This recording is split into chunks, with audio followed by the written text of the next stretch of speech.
It's Mo. I have not yet watched the TBR Tackle prompt for September. So my TBR Tackle book in August was Drive Your Plow Over the Bones of the Dead by Olga Tokarczuk, and I haven't even started reading it.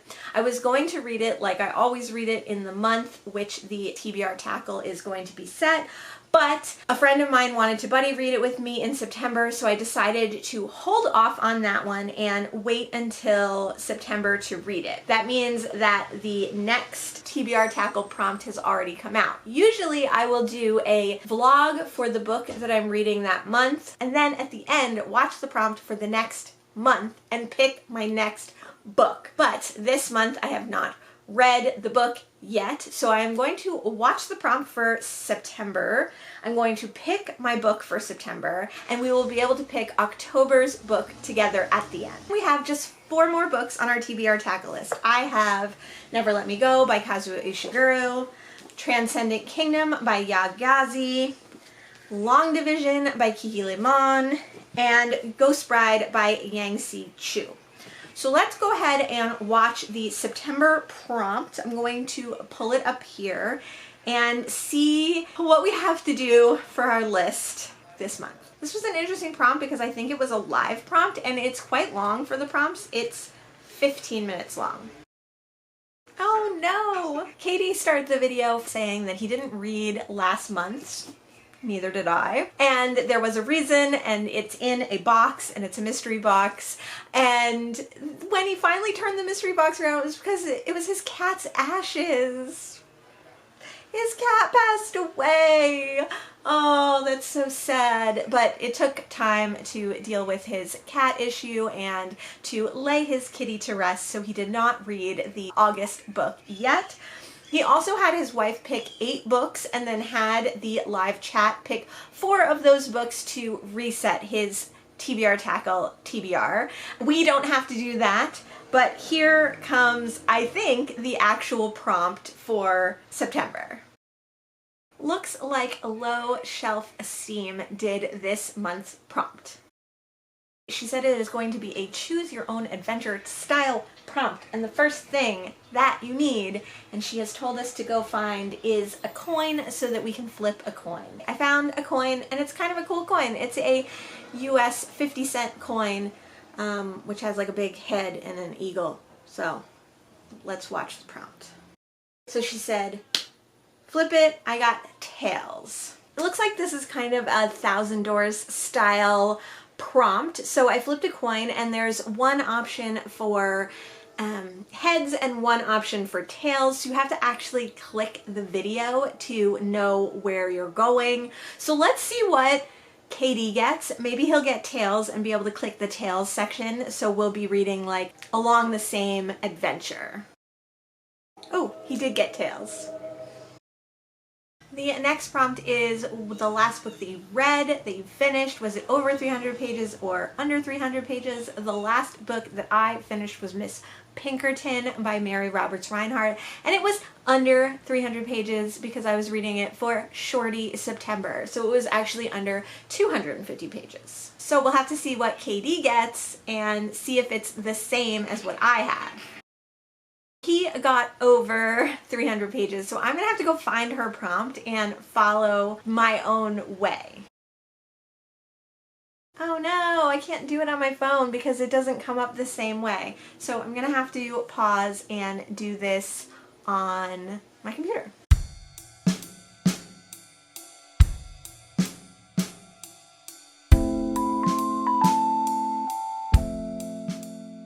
I'm back. I got tails, so I picked the tails. The last book that I read was under 300 pages, so I went to that prompt, and then she said to order the books, and then she would pick our book for us, 1 through 4.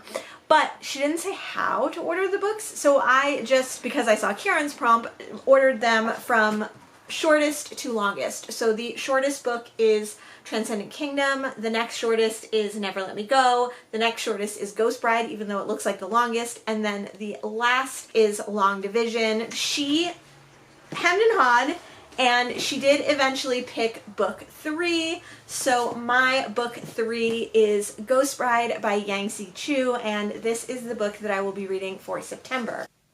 Okay, I have started Ghost Bride by Yang Chu. I started reading this on audio, so I read the first third, and it's not what I expected. Now, I've never read any books by Yang Chu. I do also have The Night Tiger, which I also got earlier this year and I've been wanting to read. The term Ghost Bride and the idea of a Ghost Bride comes from certain Chinese traditions where when a young male in the family died unexpectedly or before his time, sometimes the parents would still marry him to a ghost bride, which was a real life young woman who agreed to marry their dead son and live the rest of her life as a widower in the family. It's my understanding that this was a way for them to celebrate the life of their son, also to potentially have a young person around the family to help with chores and family duties and taking care of the older members of the family. And a lot of times I think that the women who participated in being ghost brides did so because they didn't have other prospects of marriage, or that they came from a very poor family, and this was a way to elevate their family and be able to elevate themselves by joining a richer family.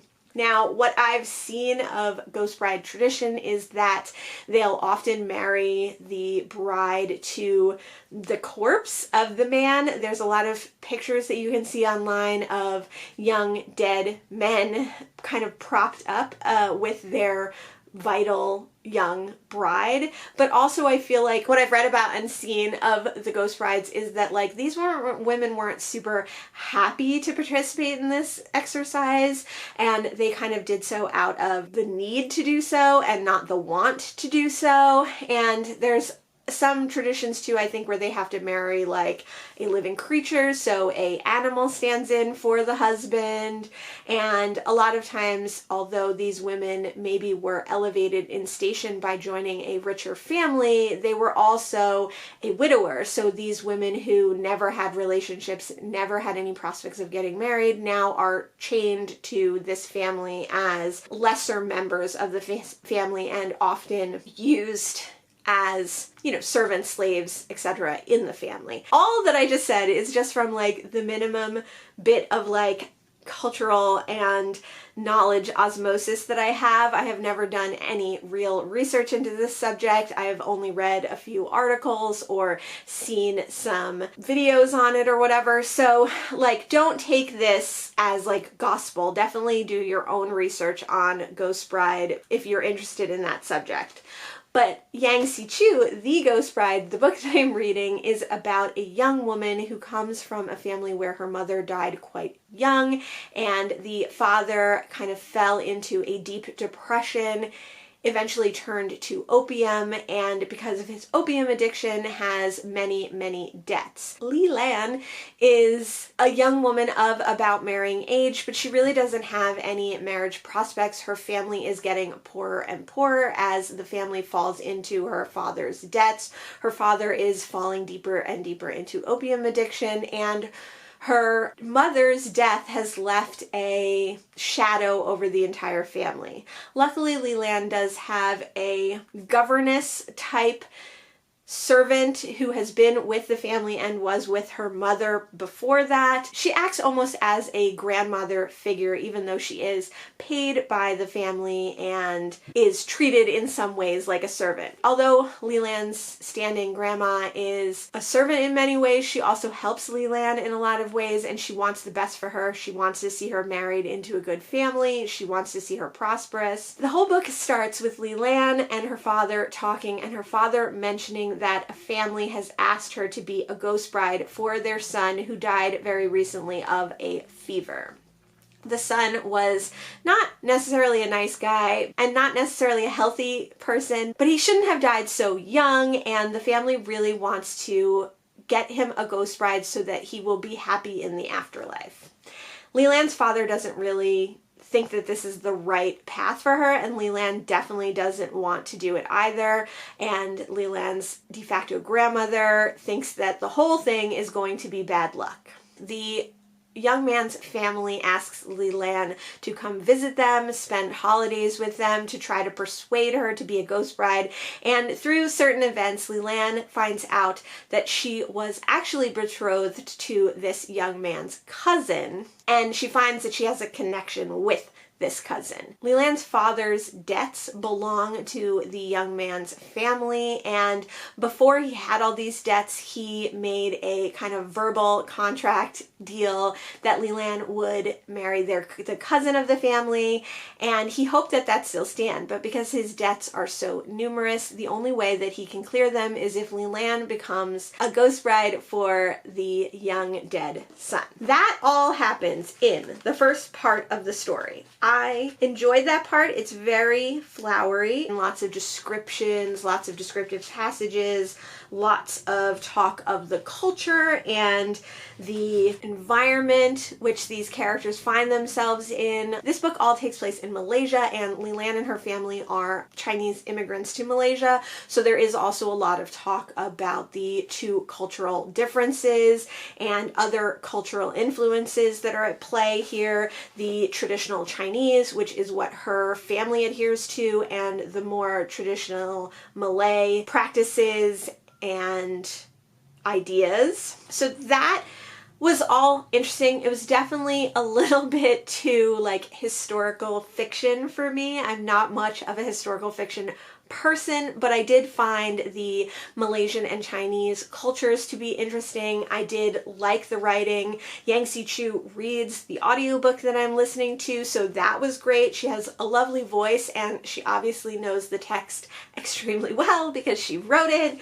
And then there's a whole second part, and right before this second part, we kind of are experiencing the idea that there's more to this ghost bride than meets the eye. And we start to get a extremely otherworldly supernatural element. And this isn't like a hint of a supernatural element. This is supernatural events that are happening, which I had no idea that this book was going to have. I thought it was going to be a straight historical fiction. That really piqued my interest. We hit a part 2 about a quarter of the way through the book, and that part 2 gets even weirder and more supernatural. So I'm about halfway through part 2 now, and I didn't know there was going to be parts, obviously, because I wasn't reading the book physically. I'm actually almost done with part 2. Part 3 is about another quarter of the book, and then we have part 4. I don't think we have another part after that. It definitely seems like we're going to stay in this very supernatural element. It seems like Leland is using this to try and get out of her predicament. So I'm interested to see where part 2 ends, because it seems like part 3 is also going to be very supernatural, and then part 4 ideally is going to be back to the real world, I guess you could say. So I'm intrigued. I'm interested. I'm happily surprised that this is more fantasy than historical fiction, or fantasy historical fiction than regular historical fiction, because although I liked the cultural aspects of this, I don't know if a straight historical fiction with a romance edge could have sustained my interest for nearly 400 pages. I probably won't check in again until I get into the meat of part 3, so we'll see how that goes. I have continued reading Ghost Bride. I'm reading this on audio, read by the author. I am about 80% of the way through it, and it looks like I am on page 265. Almost exactly 90 pages to go, 80%, and I'm really liking it. I continue to like it. I like how the author is reading it. Obviously, she knows how she wants it to be read, but it's definitely long, and it's definitely like meandering. Leland has worked her way into the plains of the dead and is having adventures there. She is looking for her mother, hoping that her mother hasn't left the plains of the dead yet. She is trying to find out if the boy that she's in love with really had something to do with the death of the son of the rich family who wants to make her his ghost bride, trying to kind of understand and come to grips with the issues that are happening, both in the real world where her body is and in the ghost world where the young man of the family is doing something nefarious and underhanded. His grandfather is there, and his grandfather is involved in this. Leland has met someone in the Plains of the Dead who is also not dead. He's someone that she has seen in life and on the Plains of the Dead. She is like drawn to this person even though she can't tell if he's a force for good or ill. Even though she doesn't want to get involved in what he's involved in the Plain of the Dead, she is sort of helping him because it's also suiting her own purposes. At this point in the story, she is leaving the Plains of the Dead. She's trying to get back to her body. So hopefully that will happen. We don't have a lot of time left, but it's definitely much more of a fantasy than I had anticipated it being. I'm surprised because when I hear people talk about it, I don't hear people talk about it as a straight fantasy, but that's really what this book is. Kind of in the guise of a historical fiction. I will finish this and I will let you know when I'm done and we'll pick October's prompt together. I don't think I did a very good job in this vlog about explaining this book because it was very hard to tell what was spoilers and what was not spoilers in this book. Especially going into it thinking that it was just historical fiction and then finding out that it was fantasy. It was hard for me to know what was going to be saying too much. So we have Leland going on these adventures, learning about the political machinations of the underworld, as well as learning about what is going into the rich family wanting her to be a ghost bride, or of her marrying the cousin of the family, whose name was Tianbai. Through learning about all these things, through her adventures, through the fantastical elements, she meets Erlan, who's not dead, but who can travel through the underworld. He is a mysterious figure, but the more she helps him in the underworld for her own purposes, the more she comes to respect and care for him. So the end of this book is really Leland figuring out what she wants to do with her life. All her experiences have led her to believe that it would be very hard for her to be just a normal person. The majority of this book, definitely high fantasy, definitely a interesting look at Malaysian and Chinese cultures, and then the mixing of those cultures with Chinese immigrants in Malaysia. I enjoyed my reading experience. I especially enjoyed and would suggest reading it on audio with the author reading it. I think that that gave it scared the shit out of everybody. Where was I? If you like a slower, more drawn out, more elaborate and visual and descriptive tale, I would definitely suggest this. I don't know, that's just not really the kind of book that I'm drawn to or like reading or am used to reading, but I enjoyed it. I had a good time. So I'm interested to read The Night Tiger and see if that is also a true fantasy or if that is more of a historical fiction. I definitely would read another Yang Si-Chu, but I don't know if she's overall the author for me just because of the type of books that she writes, not of her writing style. Let's watch the TBR Tackle prompt for October. I fully expect these to not last very long, but my remaining books in TBR Tackle are Never Let Me Go, Long Division, and Transcendent Kingdom. Transcendent Kingdom and Long Division have actually been here since the beginning. I think Transcendent Kingdom has been here the entire time, but I think Long Division was off and came back on. 3 months of the year, 3 books. Let's find out what my next book for TBR Tackle is. I can look at my phone, but I don't have to look at my phone. Bob Sphere is doing the prompt this month, and he has said that we have to forget the 3 books on our list. I told you they were all going to change. I told you at the beginning. So forget these 3 books and pick a book that he has reviewed off his blog. It was a great way to promote his blog and get us all to go there and look through his reviews. So we're going to have to look through his reviews, pick a book that we have on our TBR shelf that he has already reviewed, or pick an author off our TBR that he has also already reviewed. So even if it's a book that he hasn't reviewed, but he has reviewed that author before, we can pick that one. So let me watch the end of this video. There's only 45 more seconds to go, and then we'll have to pause because I think this is going to take me a little while. Katie looked at his list and just picked one of the 3 books because one of his last 3 books Bob had reviewed at least the author. I could theoretically do that, but let's pause. I could have just picked the 3 books that I had and see if he had any of those on his blog, but I don't think that that was like the true intent of this prompt. I think the true intent of this prompt was to get rid of this stack. So I am going to set it aside. I'm not necessarily going to filter it back in, but I picked 3 other books that I wanted to read. I'm going to see which of these 3 he might have reviewed on his blog.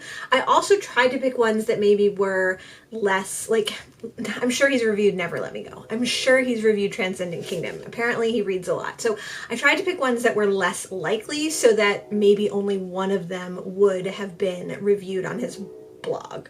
So I picked The Year of the Witching by Alexis Henderson, The Removed by Brandon Hobson, and What Are You Going Through by Sigrid Nunez. And this one had previously been on my TBR Tackle, so that would be a cute nod if that one's in there. So let me see what he's reviewed out of these 3. Well, this is, as usual with TBR Tackle, not going at all how I've planned. So he has not read or reviewed any of the 3 books that I have picked, and he has not even reviewed a book by these authors. So I can't pick any of these books or any of these authors according to the rules. But as I was nearing the end of the list of reviews he's done, he has reviewed Yagyazi, but not Transcendent Kingdom. He reviewed Homecoming. So I think I am actually going to pick one of my 3. I'm going to go with Transcendent Kingdom by Yagyazi. This is the book that we are reading for October for TBR Tackle. So I think for next month, depending on what the prompt is, obviously, I'm going to keep my other 3 books, but I'm going to add back in Sigrid Nunez as well, and maybe that will be one that I swap out for one of these 2 books. Look forward to a vlog for Transcendent Kingdom, and at the end of that vlog, we will pick November's read. Also look forward to my TBR Tackle for August vlog, which was delayed but will be coming out eventually, in which I read Drive Your Plow Over the Bones of the Dead. Don't forget, there's always time to play TBR Tackle, so if you would like to participate, go out there and watch Kieran's videos. And thanks so much for joining me today, and I'll see you in the next one. Bye!